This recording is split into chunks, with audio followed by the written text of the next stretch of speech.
Thank you for joining us for this particular panel discussion on teaching and discussing intimacy and educating about those topics in our communities. This is a sensitive subject, and I'm pleased that Yeshivat Etzion Migdal are tackling this challenging subject. I want to thank the Yeshiva for asking me to participate. I'm not an alumnus, but I have one son who studied for 2 years at Gush, and another son who's on his way. I also have 2 more sons who said they're going there, and a daughter who asked me, is there a Gush for girls? And I said, yes, there actually is a special place called Migdalos, and I want to acknowledge Mrs. Esty Rosenberg, who is here and joining us for this panel. I also want to thank my fellow panelists, Shaul Robinson, Shayna Goldberg, and Rachel Hercman, who are going to give us different perspectives on this topic, from a senior rabbi at Lincoln Square Synagogue, the Mashgicha Ruchanit at Migdalos, and a high school educator when Shayna was living in the U.S., and from a psychotherapist perspective, Rachel Hercman, who works as a psychotherapist and deals with issues relating to sexuality and sexual trauma. My job is to frame the discussion and then hopefully help moderate some questions of yours. My name is Shmuel Hain.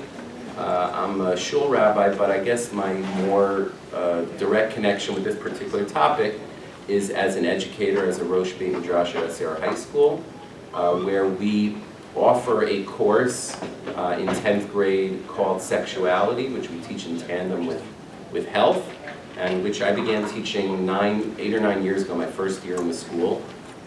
And I want to share a story and then unpack that story as a way of framing our discussion this afternoon. The first year I taught this sexuality and Jewish values unit of our, what we call our Beit Midrash curriculum. I had a student, it's the one class in SAR other than gym, which is not co-ed, and I had a young man come to me after a few weeks of teaching the class who seemed visibly upset. And I asked him, what he wanted to talk about, and he said that this class has brought to the surface some of the feelings that he has as a religious Jew. He was, amongst our students, one of the ones who was most serious about his Judaism, tefillah, Torah study, chesed, all of those aspects. And he voiced to me in that private conversation that there was a certain sin that he felt that he had great difficulty resisting. And in the course of this conversation, he kept on using that phrase, a certain sin. And in my response to him as an educator new to teaching this subject matter, I referred back to that also as a certain sin. And I think that this panel, hopefully, and in the 9 years since, has helped me understand why my response in that situation was not ideal, and that rather than talking more openly about his struggle in a way that would help him kind of engage it in a meaningful way, I kind of buried it even a little deeper. In his work, Love and Will, the eminent psychoanalytic thinker Rollo May has the following insightful and somewhat counterintuitive claim about how we, living in a secular society in which we can openly discuss our sexual selves, actually feel about sex. He writes, external social anxiety and guilt about sexual desire have lessened. Dull would be the man who did not rejoice in this. But internal anxiety and guilt have increased. And in some ways these are more morbid, harder to handle, and impose a heavier burden upon the individual than external anxiety and guilt. For May, the sexual revolution, far from serving as a cure-all to sexual anxiety and dysfunction shifted the nature of its manifestations. Yes, it's true that shining a light on the subject of intimacy allows us to more comfortably manage some of our discomforts, but even as we imagine a world in which sex is viewed as a positive aspect of our deeply human selves, we still experience psychological complications in our efforts to realize these selves. Worse yet, sometimes the process of allowing ourselves to speak positively about sex, a process that is endorsed by many sources in the Jewish tradition and by the field of psychology, invites new problems. In May's words, the sexual freedom to which we were devoted fell short of being fully human. Even as we experienced a new sense of empowerment, self-awareness, and honesty, we sometimes become trapped in our self-awareness and increasingly conflicted. Consequently, our capacity for meaning relationships has somewhat ironically diminished. For teenagers, sexual potential brings with it anxiety, and anxiety can sometimes overwhelm our ability to respond with intention, rendering us incapable of reaching out to the world around us. I think May's observations have potentially significant implications in the way we talk about sex and construct education programs in our schools and communities. I want to just add one more point, then I'm going to turn it over to our panelists with this frame. So if Halacha about intimate matters are the blueprint according to which the Torah expects us to shape our behaviors, then Agadot in the Gemara about sexual intimacy very often describe what that blueprint looks like in the real lives of individuals and communities. They're case studies. And I think May's assumption regarding the importance of self-reflection and communication around these issues offer us a new way to consider some agadot dealing with the issue. Among the many strange and insightful agadot dealing with sexuality in the Gemara, the following incident of Rav Kahana hiding under Rav's bed stands out. The Gemara Brachot on Samach Ben Amud Aleph, I'll just do the English translation. Rav Kahana once went in and hid under Rav, his teacher's bed. He heard Rav chatting with his wife and joking and being oset srachav, doing what was required, a euphemism for sex. He said to his teacher, one would think, or he said aloud, one would think that Abba's mouth has never tasted this dish before. Rav turned to him and said, Kahana, are you here? Go out, because it is inappropriate. Rav Kahana replied, TORAH the lilmod ani tzarich. It is a matter of Torah, and I am required to learn. The startling central image here of one rabbi hiding under another's bed, the seemingly strikingly modern openness to sex education, for these reasons, this Agadah really demands our attention. And at first blush, it offers what seems to be a healthy message. Studying sex is a mitzvah, and it's a matter of Torah. It requires open study, and it's the responsibility of us educators to bring it to the Beit Midrash. Hiding under the bed is the ancient equivalent of learning about these issues from the internet. In the absence of real sex education, young men and women will justifiably turn towards less religiously acceptable sources of information and outlets for their curiosity and desire. So this understanding of the Agadah of Rav Kahana presumes that the overall attitude towards intimacy is surprisingly contemporary and healthy. It's natural and therefore potentially holy. In the words of Rabbi Eliezer Berkowitz, the fundamental principle of the sexual ethics that we have in mind is personalizing the impersonal. In Berkowitz's view, sex is a devar mitzvah that enables us to draw closer both to another person and to God. And Rav Kahana, after all, has the last word in the Gemara. So when we arrive at that, we have a Talmudic perspective that dovetails neatly with certain modern assumptions. But it also fails to adequately address a key question. A question that might in fact be the root of what we should be discussing at this panel. Psychologically speaking, what explanation is there for Rav Kahana's sneaking into his teacher's bedroom in order to watch him or overhear him having intimate relations? Certainly the story offers positive messages, but it also seems to present a less than ideal choice. How do we reconcile a religious context within which a seemingly healthy message about sexual intimacy is delivered with a religious context in which we encounter voyeurism? I think that this Gemara challenges us to talk about the issues that are most difficult to talk about. And yes, Rav Kahana, the paragon of openness, does blur the line between the bedroom and the Beit Midrash. He fails to recognize the inappropriateness of invading his teacher's personal space, perhaps because he fails to understand the true meaning of this most intimate relationship. His willingness to discuss sex so openly leads him to misread the boundaries that make sex meaningful.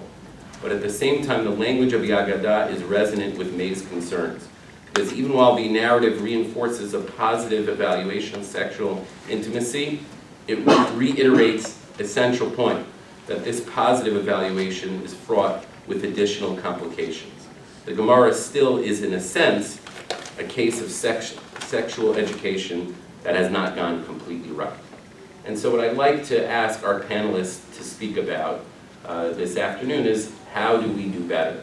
As an Orthodox community, what are the things that we can do in order to engender positive, healthy, psychologically healthy, religiously healthy attitudes towards sexuality and intimacy, beginning with our students and continuing, of course, through adulthood. So with that easy task at hand, we're going to begin first with Shayna Goldberg. Shayna is the Mashgicha Ruchanit at Migdal Oz, and previously taught at Bnot High School, and is also a Yoetzet Halacha. Shayna. Hi, good afternoon. I guess I interface with this topic through many different hats in my work as a Yoetzet Halacha, definitely speaking with married women, married couples, and also as a teacher of Chul. But I wanted to focus today mostly on my role specifically in Migdal Oz, since we're here for the Yeshivat Migdal Oz dinner, and also the education that I think is important to be given already to young adults in high school and college, and the post-college years. I think the challenge, as a little bit was touched on, is that we live in a highly sexualized society, and the gap between the culture that surrounds us and what we experience as Orthodox Jews is vast, and that leaves our young adults in a very, very confused place. And the way that I see it is that on the one hand, just by living and breathing kind of culture that surrounds us, we're sent mixed messages. There are messages even in secular culture that sex is bad, it's dirty, there's something negative about it. That's rooted really in, I would say, Catholic ideology, which says that somebody who's truly holy is able to rise above any sexual desires and urges and live a supremely spiritual life. That's why in the Catholic religion, Pope, nuns, priests are supposed to be abstinent.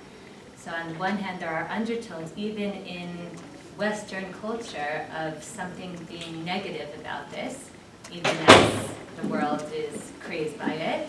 And on the other hand is the secular response to that approach, which is that don't tell me what to do, it's my body, I'll do with it what I want, with whom I want, when I want, in a way that works for me. And then we have young Orthodox adults, knowing that, well, clearly the secular approach is not what we believe, the attitude of Masha Bali, we have a life that's dictated by principles and by Halacha, so it can't be that, and therefore the approach to sexuality must be that, which is considered the religious approach, which is to be abstinent, and especially if they've heard something of Hilchot Nida, which at some point they will hear something about Hilchot Nida, and they know also about Shmirat Negiah, so that also leads to the assumption that, okay, even in the context of marriage, this is something that we think is negative or that we abstain from. And therefore I feel that it's incumbent upon us as parents, as educators, but as parents even, from an early age to start exposing our children and our students to positive attitudes towards sexuality. For many, many years I thought about this as a teacher of young women. Now I have 4 young men, boys in my house, and a daughter, so I've kind of shifted focus to also thinking about the messages that I want to be giving them. And the way that I try to do this first and foremost is by going back to our text and by framing it in the context of, even before we get to the Gemaras, Rishon and Achronim, the Psukim themselves. I'm not gonna, we don't have time for a whole shir, but just to mention, there's 3 different ways that sexuality is referred to in the Psukim of the Chumash. And I think each of them brings something very, very significant to the conversation. The first one that I want to talk about is Al Kem Yazov Ish Ed Aviv Imo V'Davach V'Ishcho V'Yuda Basar Echad. That there comes a time in a person's life when they grow up and they leave their parents, V'Davach V'Ishcho, and they find a spouse and they cling to that spouse. Why? For the purpose of V'Yuda Basar Echad. Rashi thinks, if you're leaving your parents and you're getting married, clearly it's to become parents yourselves, and Vayuda Basar Echad is a child, the manifestation of that union. The Ramban very strongly attacks Rashi on this and says, no, the purpose of the union is Vayuda Basar Echad, just that, to become one entity with somebody else in a way that's even closer than parents and child, because parents and child is not equal. In a way that creates some kind of very, very strong intimacy and giving relationship. And I think the first message that we need to be sending our children is that sex in Judaism is not only about having children. Yes, when you are trying to conceive, there's an additional value, an additional meaning, an additional significance. But it's not only about that. A lot of times, children think like, well, the Torah tolerates this because this is the only way to have kids. But for many years of people's lives, whether they're using birth control or they're pregnant already or they're postmenopause, it's not about that. And giving the message that there's an inherent meaning in and of itself, I think, is the first step. There's also messages that come out from the very legalistic pasuk in Mishpatim of Sherak Sutav Onatav Gara and different mefarshim on that, and talking about the relationships that is mutual, pleasurable, and why is it based specifically on the male, and all kinds of messages that come out of the fulfillment that we're looking for there. But what I want to focus on in my remaining moments today is, for me, I find the most powerful pasuk, and probably the language that's repeated throughout the Tanakh the most, and that's the language of Yediyah. V'hadam yada etcha v'ishcho. Sounds euphemistic, right? Kids think that the Torah doesn't know how to say sleep with someone, or wants to use lashon nikiyah. So you get married, you know your spouse, and you get pregnant. But why is it called Yediyah? The Igarat HaKodesh says that it can't be a coincidence. Yediyah is exactly what distinguishes us from the animal kingdom. Animals don't have Yediyah. Animals have instincts. They could only act based on the way that they've been programmed, what's natural to them.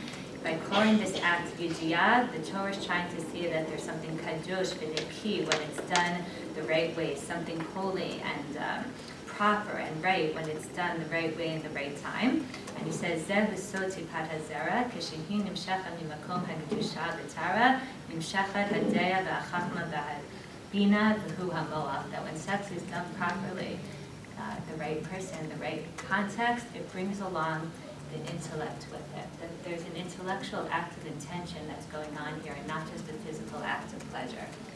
And I think that this is the most important point that we need to be emphasizing today. Soloveitchik clearly expanding on this in Family Redeemed. He says when the Torah uses the term vayedah in the sense of knowing each other sexually, it's talking about the metaphysical element involved, that the term vayedah points towards an act of cognition or recognition. The I recognizes the personal existence of the thou. That Yediyah means that this is significant to me, this is pleasurable to me, this is fulfilling to me because I am aware that I am with you. There's a recognition, there's a cognition of who I am with, and that is what makes this act what it is.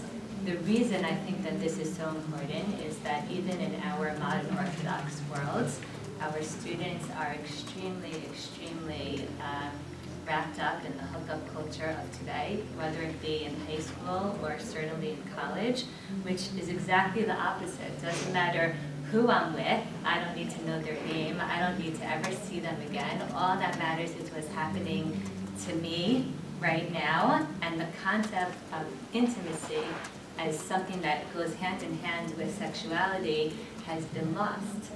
And it's something that for many of us, maybe, who are married, who say, well, what is it without that? It's just, you can pleasure yourself. What is it without that concept of yidiyah?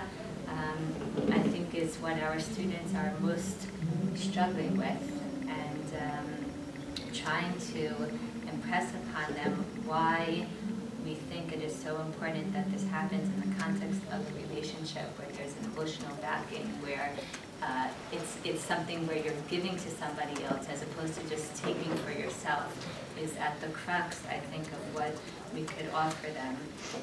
A few years ago in 2014, there was an article that was printed in the New York Times. They're printing many articles on this topic today that was called Sex on Campus. She could play that game too. It was all about, happened to be focused on the University of Pennsylvania, but Lav Dafka could have been talking about anywhere, anytime, about how the women on campus have moved from trying to find boyfriends to finding hookup buddies, where she says we don't need to actually like the guy, we just need to find them attractive and hot and good in bed. And then later on in the article, it says that women said universally, however, that these hookups couldn't exist without alcohol, because they were for the most part too uncomfortable to pair off with men they did not know well without being drunk. And this idea that we've tried to society has tried to convince people, no, all that matters is the pleasure, but then certainly the relationship does seem to matter, even though if you convince yourself that it doesn't, because you say you can't engage in it unless you are drunk. Trying to explain to our students what the potential for this is and what it means to give to somebody and to feel that somebody is giving to you as opposed to just taking for yourself, I think are what we want to focus on in terms of promoting real happiness, fulfillment, and satisfaction. Just two last points. One is that I recently spoke to the National Project, which is a fellowship for students in their junior year of college, all across the denominations in Hebrew U. Of the 32 students I spoke to, men and women, only 4 were Orthodox, and they asked me to speak about this topic, and I shared these ideas, and it blew my mind, also depressed me, that one by one, men and women came over to me afterwards saying they've never heard anybody speak about what you're supposed to be looking for in a sexual relationship. I framed it to them as, imagine you guys are counselors in camp, and a 15-year-old comes to you in the bunk and says that, something's going on with a girl, boy, whatever, and they don't know if they should sleep with them, talking about non-Orthodox camps. What would you advise your campers to be looking for in that kind of relationship? Each one of them raised their hand. I would want to make sure that they, are consenting, because that's it. Consent is, if you have consent, there's nothing more than that. I would want to make sure that they're not doing it out of pressure. Another way, 5 people spoke about different forms of consent until one finally said, I would want them to think about what they're looking for to get out of this relationship. It took 6 people to think about that, and I think that's what Julian's telling us here, that there's something more than just the physical. The last point I wanted to make, just to throw out maybe questions later, is that along with positive education towards sexuality needs to come open conversation about pornography, about masturbation, for men and for women, using direct, open ways of talking about these issues. I make sure in all my classes to throw out stories or things that make somebody sitting in the classroom know that, oh, clearly other people have spoken to her about this. I'm not the only one that's struggling with this. I could maybe approach her also, so that feeling of like I'm involved in something sinful that maybe no one else is aware of, or I'm the only one like this. The first reaction's got to be, you're normal, people struggle with this. Let's now see, how we can help you get there. Thank you, Shayna. Next, we'll hear from Shaul Robinson, who's the senior rabbi at Lincoln Square Synagogue and a student at Yeshivat Etzion. Lucky. Thank you so much. I'm really honored to be here at the panel on this wonderful day, and to have a dinner, yeshiva dinner, with actual Torah and education discussion is a tremendous novelty that really hope will catch on and right across our community. I have to say that when I was invited to be part of this panel, or I was informed about the session, I really thought this is a great idea. I would love to sit in the audience and hear all about it. And when they made clear they expected me to be on the panel, I really had, and I still have indeed, misgivings, because not just because the level of expertise sitting up here with this illustrious panelist, but also as Rabbi Hain alluded to at the beginning when you said you're wearing as more the hat of the educator rather than the pulpit rabbi. The role of pulpit rabbis in this particular area, important as it is of course somewhat limited. Nobody, let's be frank, nobody really wants to come to Shul on Shabbos and hear the rabbi speaking about sex on the pulpit. An occasional allusion or setting a comment about morality, which we'll talk about more in a moment, is definitely in place. But as the Mishnah Chagiga says, Ein dorshin by arayot b'shlosha. One, certain matters are not supposed to be spoken about in the public domain, at least in terms of public lectures. And there is still a tremendous value for tzniut and for understanding where and which forum these conversations are best had.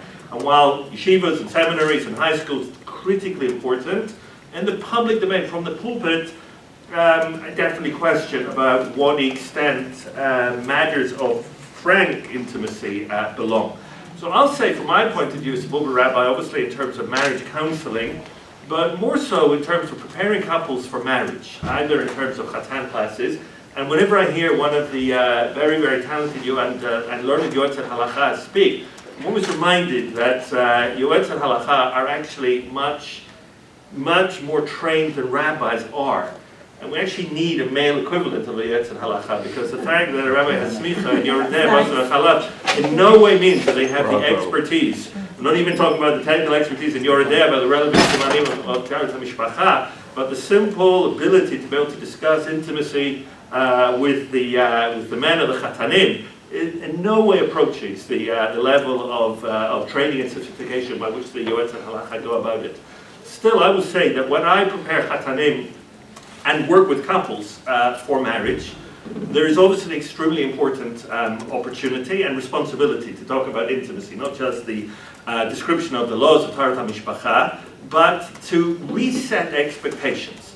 And I have found that with couples who are, particularly in the modern Orthodox world, where couples, whether or not they have been shomer negia, have been more or less chaste in terms of actually sleeping together, but nonetheless, due to their exposure to popular culture, and I mean, I'm not even necessarily talking about pornography, just by going to movies, they actually paradoxically have an extraordinarily unrealistic expectation of what actually happens in the bedroom in married life. If all you know about is watching, movies, and I don't even mean pornography, just movies where sex scenes are portrayed to be, heroic and magnificent, it's not the reality for most married couples, certainly not the most inexperienced married couples at the beginning of marriage.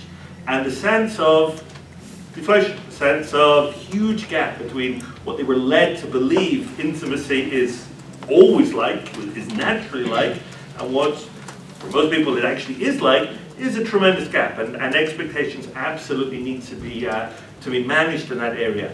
But more importantly, and there is an extremely important point, I feel, about the fact that, even though I said before that rabbis and the community has to be careful how we discuss these issues, as Shayna said before, we have a duty to set a moral tone to our communities.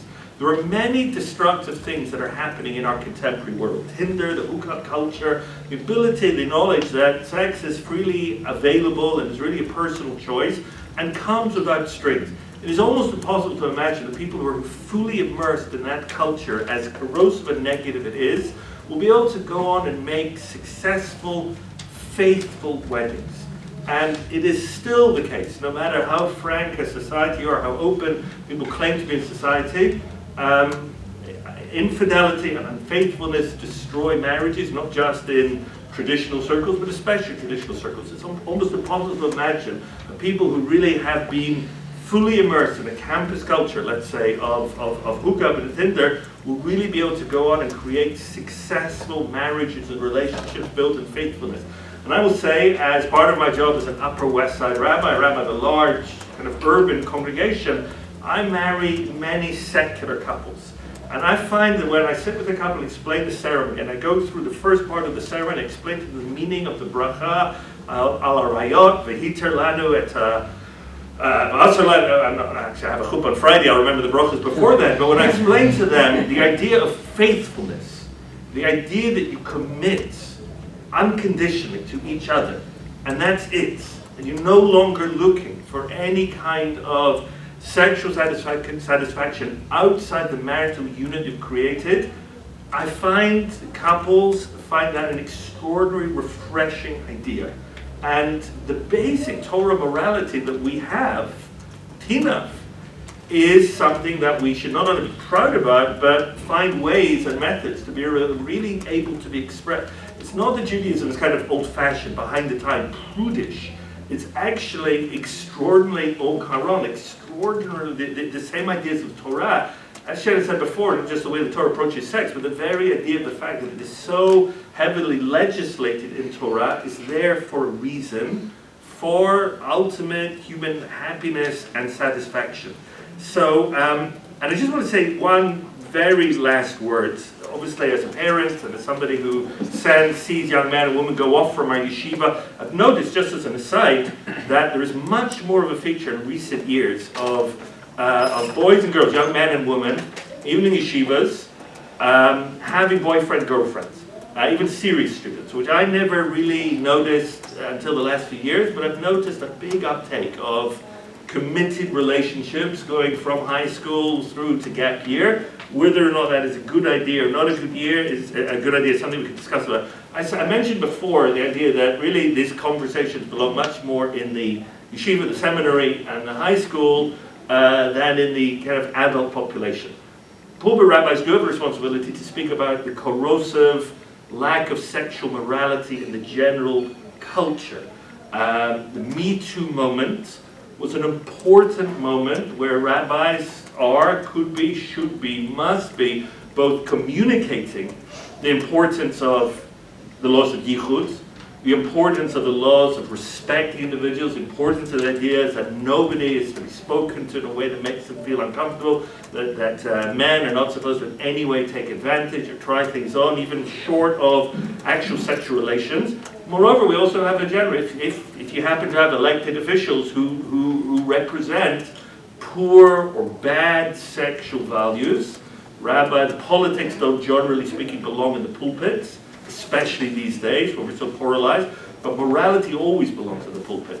And of the few comments that I've ever made from the pulpit about the Commander-in-Chief, comments that bespeak a terrible sexual ethic are things that I have said and would continue to say when they come into the headlines, because it's very, very, very important that rabbis are still voices of morality in the public domain. I'll leave it here. Thank you. Our final panelist, then we're going to have some time for some questions, is going to bring a psychological perspective to this. Rachel Hercman, who works in this field as a psychotherapist. Tough acts to follow. And I was also going to talk about the two, was that hedge of roses? The two extremes you're referring to? Anyway. So when I learned Navi, or Navi, but in New York called a Navi, and I first heard the story about Rachav, we learned that Rachav was a Zona because she was called that because she owned a mazon. Now, growing up in the 5 towns, we had a takeout place called Mazon, so that made perfect sense. And I remember a year or two later when I was in sleepaway camp and I had a friend there who lived in Israel, and I remember her telling me that, sometimes, a person might, that basically was derogatory to call someone a Zona. And I remember saying to her, like, why is that derogatory? Like, how is that a diss to be like, oh man, she's such a caterer, And I think of this story because I think it represents a challenge that comes up very often for parents and for educators and for community leaders or even lay leaders in terms of how and when do we discuss issues related to sexuality with not just youth, but also with adults, right? Because this comes up in a lot of different ways. And we live in an age of overexposure, and it's not just about sex. The internet and social media have nurtured a culture where there's a lot of sharing, which there's definitely positive sides to that. There's no question that the internet and the access of sharing information has done amazing things. But at the same time, it's also pushed boundaries to a point where it can feel like boundaries no longer exist at all. And it's really kind of brought into, it's really brought us to a point of asking what is the difference between privacy and secrecy, right? Because people are posting things that are deeply private, right? And aren't anyone's business, but yet everyone's sharing these things. And it's not just young people. I mean, even adults posting things, the vacation they went on, the diamond bracelet that their spouse just gave them for a birthday, right? Things that seem almost kind of tacky are pretty normal. So when we're talking about overexposure, we're not just talking about overexposure about sex and things like that. We're also talking about just overexposure about our lives and kind of creating these narratives that are not even necessarily real. And I've actually seen a bunch of studies that talk about how people tend to overestimate not just how happy their peers are, but how much sex their peers are having, how much sex other couples are having, or polls of kids on college campuses that they always tend to think that their peers are having more sex than they are. There have been multiple studies that have suggested that millennials are actually having less sex than previous generations and are more solitary. So what we're looking at is kind of people that are talking a big game, have a nice social media presence that seems like their life is awesome and they're out and about, but actually it's not to say that it's fake, but it doesn't match what's really going on for them in real life and what's going on for them inside. Now for me as a therapist working in Manhattan, so I work with people from both the Orthodox community and outside the Orthodox community, and one of the things that's helped me in my conceptualizations of these issues is, I'm not going to read it all, but a few paragraphs from Hedge of Roses, which was written by Rabbi Dr. Norman Lamb. What's very interesting about the book is that it was written in the mid-60s, but it sounds like it could have been written today. He talks about, actually, he says, there's no secrets left any longer. We stripped sex of its shroud of mystery. Playboy is the Bible of our sexual revolution, which is also interesting because back then, to get your hands on pornography, someone had to sneak into a store, steal it perhaps, hide it under their mattress. It took a lot more work than just opening up your smartphone today. And even back then, if somebody was looking at a Playboy, they were looking at photographs and they had to use their imagination, which I think is one of the big tragedies today, that it's not even just about what people are being exposed to, but just even what happens to the imagination and creativity and things like that. And both of these extremes, which Shayna alluded to, in terms of the extreme of anything goes, as long as I feel good, that's all that matters, versus that other extreme of, more of that Catholic influence of, sex is sinful and marriage is a concession and things like that. Both of those extremes are lacking intimacy. Both of those extremes are lacking a partnership, right? One has no shame, one is full of shame, right? One is no limits, one is total limits in terms of it's not even like there's any room for, like you said, even the pleasure.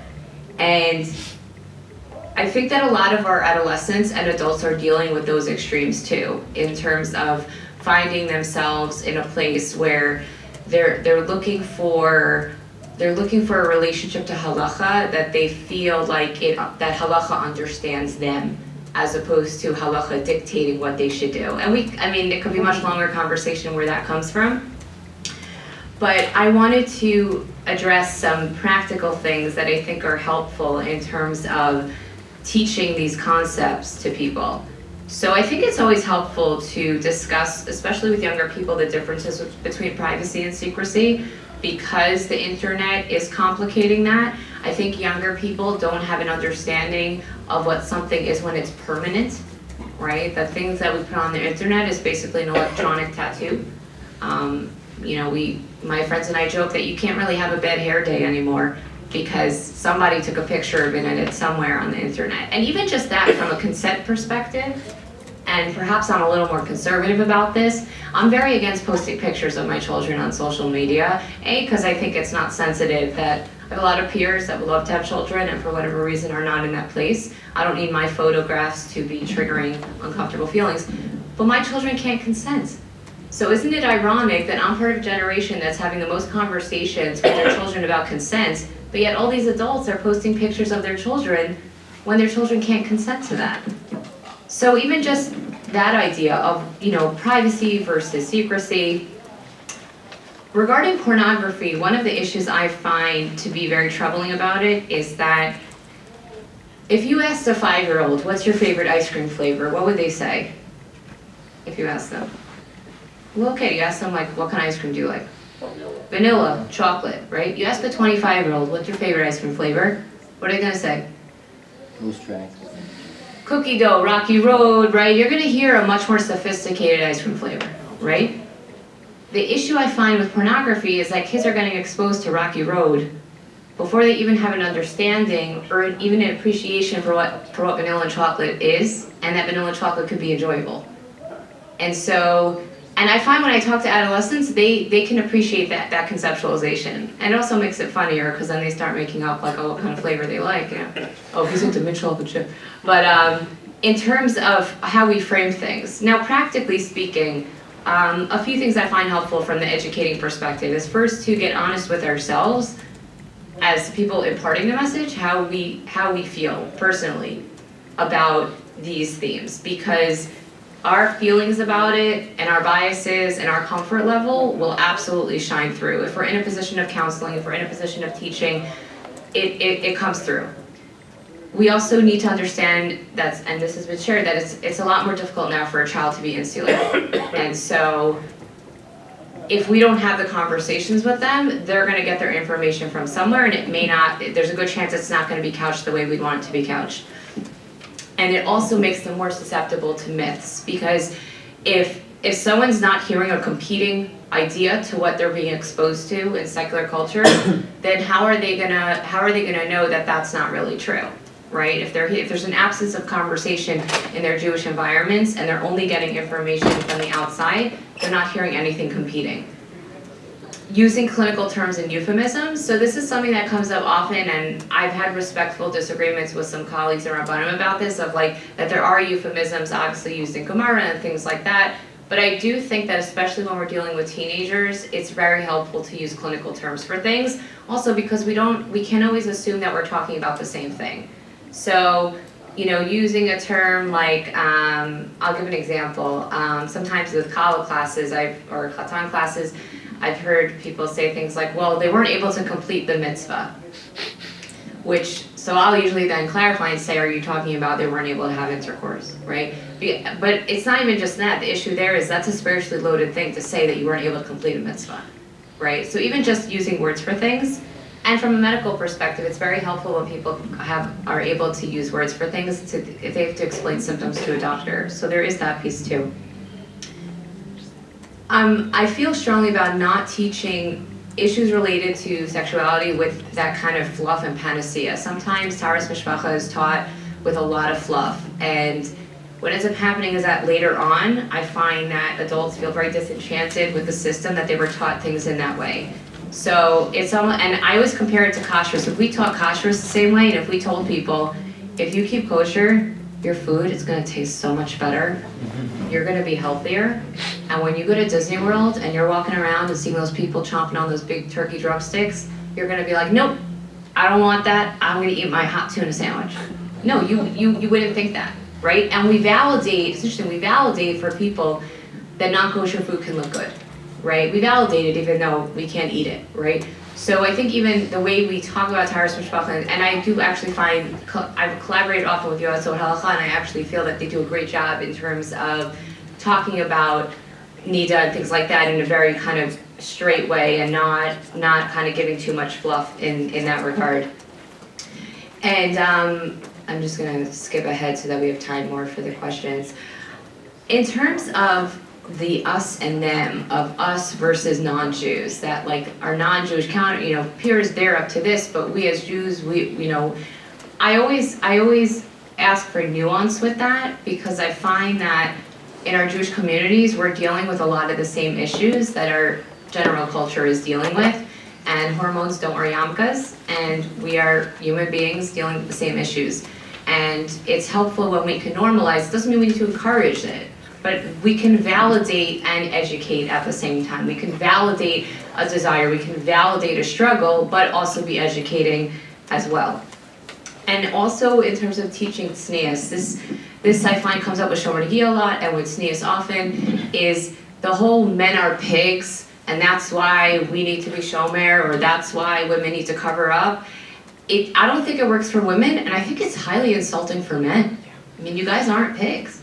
And also the message that sends to women, like, stay away, they're pigs. But you're gonna marry one in a few years. Like, how does that all come together? And I see often for couples that it kind of all falls apart when they get married, because then, if let's say they're going through a rough patch and, the husband says like, yeah, she won't even touch me, she won't even give me a hug. And I've seen the women say, oh, you care about being hugged? I thought you just care about having sex, right? So it all kind of blows up later.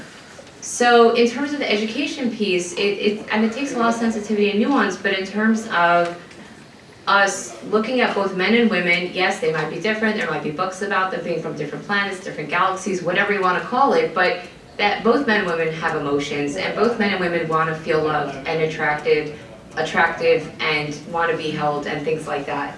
And I'm just going to end with a quick story. I bumped into someone who's in her early 70s, and she told me that when she got married decades ago, they couldn't have intercourse for 8 months. And I'm not going to get into, she had a physical condition or whatever, in the end they were able to, but she said to me, it was such a lonely time. She said in those days, I didn't have a college teacher, I didn't call the Shul Rebbe's in, my husband didn't learn with anyone, so we just kind of were left by ourselves to figure it out. And she said, it's really nice that the younger people now have so much more support. And I want to end with that story because I think while there are a lot of challenges that we're facing today with these things, we've also come a very, very long way. So I just wanted to end with that, and thank you. Okay, I'm going to wrap up since we've just gotten the let's end it, and apologize for not having time for questions. I'll leave us all with a question based on the remarks of the panelists, which is, how do we make it so that parents and kids can have more of these kinds of conversations? Because as an educator, I've had a lot more success discussing this with students than I have with my own children. And I think one of the things that's always interesting when I teach this in 10th grade to our SER students, I'll say, why don't you guys go home and mention something that we discussed in class today. Ask your parents, about this particular issue, even if it's not necessarily something graphic. And the look I always get is that those are the last people that I'm going to talk to about this. And I think, even as a parent who has tried to have those conversations with his children, one of whom may or may not be in the room right now, this is something that I think we need to kind of, as a modern Orthodox community, get parents more comfortable with and figure out a way that it doesn't fall on the psychotherapist, the Shul Rabbi, and the Yoetzet, or even the Mashgicha Ruchanit in Israel, that parents and their adolescent children are having these real conversations. Thank you, everyone.